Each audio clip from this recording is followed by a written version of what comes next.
The Houston Texans are next on our list, and their schedule looks like this here with only one primetime game, and that is Week 9 against the Philadelphia Eagles on Thursday Night Football. Dylan, what is the storyline heading into the 2022 season for the Texans? Can Davis Mills be a starting quarterback in this league? I think that's one thing you look at here. Maybe you talk Lovie Smith, maybe, but I think you really look here with Davis Mills, and he's the guy that I think can be a starting quarterback. You saw him last year; he played great football games. The Chargers upset was pretty damn impressive.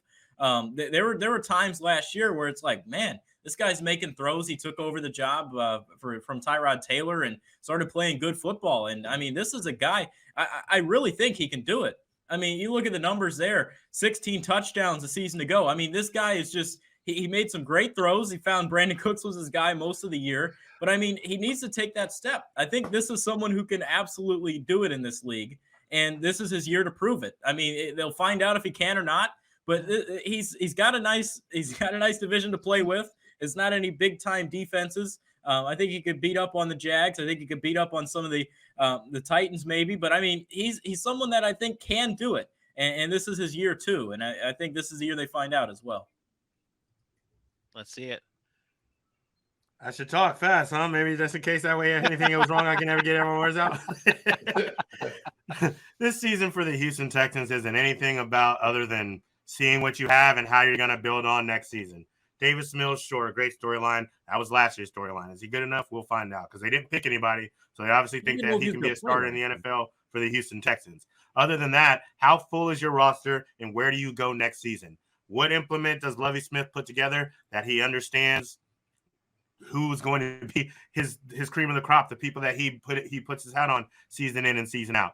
Next year, are they going to grab themselves a brand new quarterback, or are they able to fill out other places on the roster? So annoying. So annoying. You did good, though. You did good. Good job, buddy. We heard every bit of it. You did good. You did very good. You did good, kid. I'm getting them hands again. So as we go through I think this, even Texans fans are aware of where they stand. I think AJ nailed it on that one. But Aaron, what are you looking forward to most when you look at the schedule? What should Texans fans be looking forward to most in 2022? I think it's the upsets. I mean, we talked about the win, they played New England close last year, the wins against the Chargers, things like that. I think you're looking at those same similar upsets this year. There's going to be games where these teams that are up and coming are going to snatch games. I'll be honest. I have them winning week 1 against the Colts.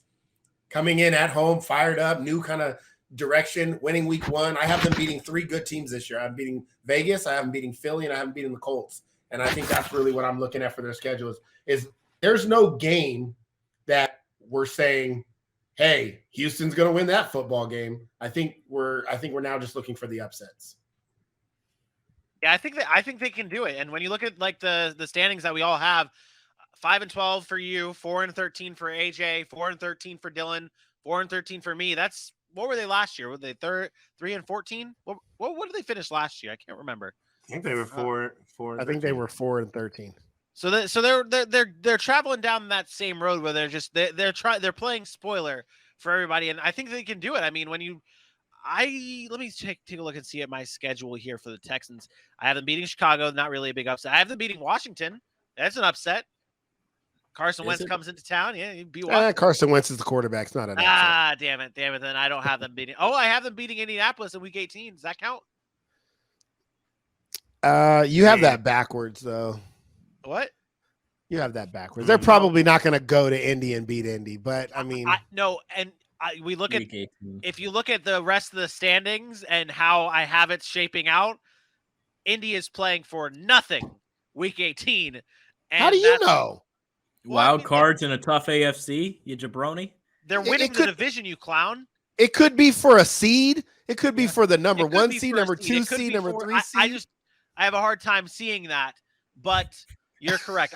But the way I had the schedule shaking out for the Colts and the Texans, or the Colts and the Texans, is they meet in Week 18. They're not really playing for much. Matt Ryan takes it easy, and the Texans find a way to get the dub.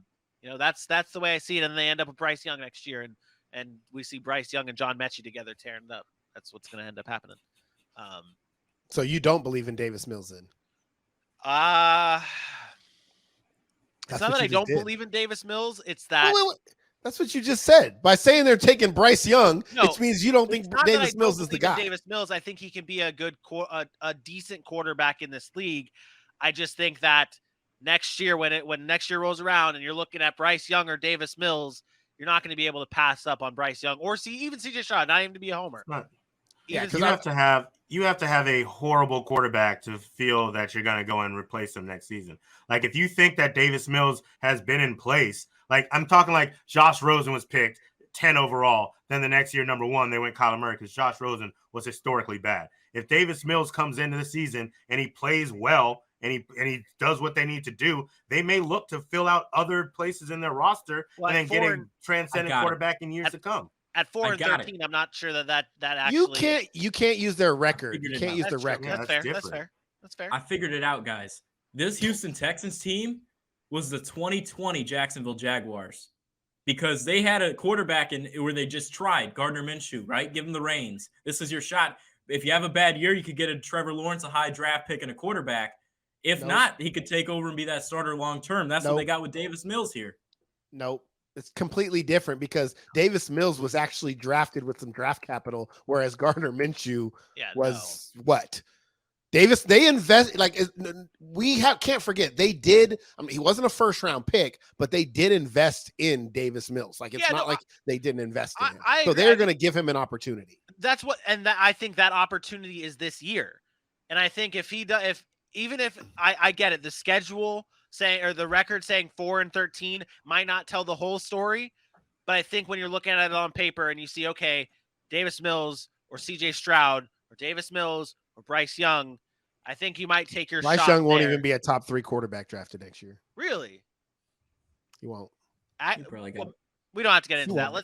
No, but he won't. Like I mean, we always say Bryce Young because I do too, but like he's probably not even going to be one of the first 3 quarterbacks off the board next year. Yeah, fair enough.